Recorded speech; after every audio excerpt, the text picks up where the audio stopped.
we'd sort of seen the Biden campaign saying, oh, polls don't tell the whole story. Right. We're in it for the results in November.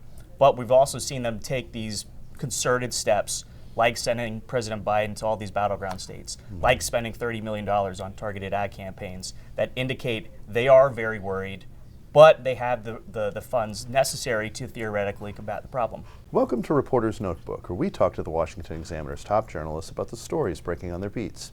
I'm Jim Antle. I'm joined today by White House reporter Christian Datoc. Christian, there's been this recurring problem, or really more of an intermittent problem, that President Biden has faced as he's running for re-election. What is it, and why is it reemerging maybe a little bit again? Well, I think the biggest issue pressing President Biden domestically is inflation. And a major driver of inflation are these elevated gas prices, which we've seen dating back to summer of 2022, or the spring of summer 2022, excuse me, when Russia invaded Ukraine. Now, some of that pressure sort of eased off over last year, but what we're seeing since January is that prices are up about 40 cents on average per gallon, and there is some concern that if those prices continue to climb, like they usually do over the summer, that it will probably cost Joe Biden the election. So there's one area, though, that's going fairly well for Biden as he's running for re-election, raising money. Talk a little bit about his recent haul. Well, in February, we found out that the Biden campaign, the DNC, his associated PACs brought in another $50+ million. That brings his war chest to about $150 million cash on hand. That's about $100 million more than Donald Trump has raised, or excuse me, has on hand, because of course he has all these looming legal fees from those federal indictments.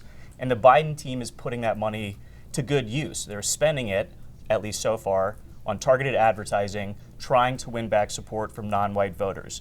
We've seen Black Americans, Asian Americans, Latino Americans sort of move away from Democrats and Biden specifically since 2020. And even though Biden still leads among all those minority groups, you could expect that a dip of 5 to 7% in any one of those groups could cost him battleground states like Arizona, Georgia, Pennsylvania, you name it. So it's a big area of concern, but it's one that they're sort of using that fundraising advantage to try and combat right now, and they'll continue pouring dollars on the problem for the next 6 to 7 months. So in addition to being worried about losing some of these voters to Donald Trump, losing some of these voters to the various third-party candidates that are running, there's also got to be some concern about whether some of these voters show up and vote at all, trying to get them out to the polls in the first place. It's a huge problem, and it's an enthusiasm problem that you've heard consultants, you've seen polls warn about really since 2022, when we pulled out of Afghanistan and all of that disaster and international policy sort of plaguing the Biden administration.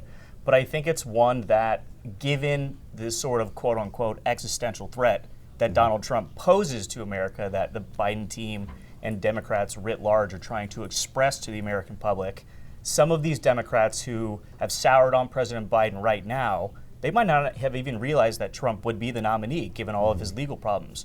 So given the Biden team's massive cash advantage, they're trying to hammer that message home.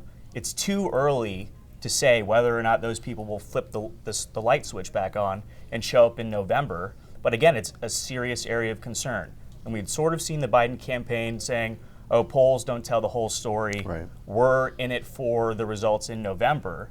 But we've also seen them take these concerted steps, like sending President Biden to all these battleground states, like spending $30 million on targeted ad campaigns that indicate they are very worried, but they have the funds necessary to theoretically combat the problem. And the time. That's true, although time is running out. Each day, we get closer and closer to November. I feel time running out as well, Christian. Thank you, Christian. You can read Christian and the rest of our political team's coverage at washingtonexaminer.com.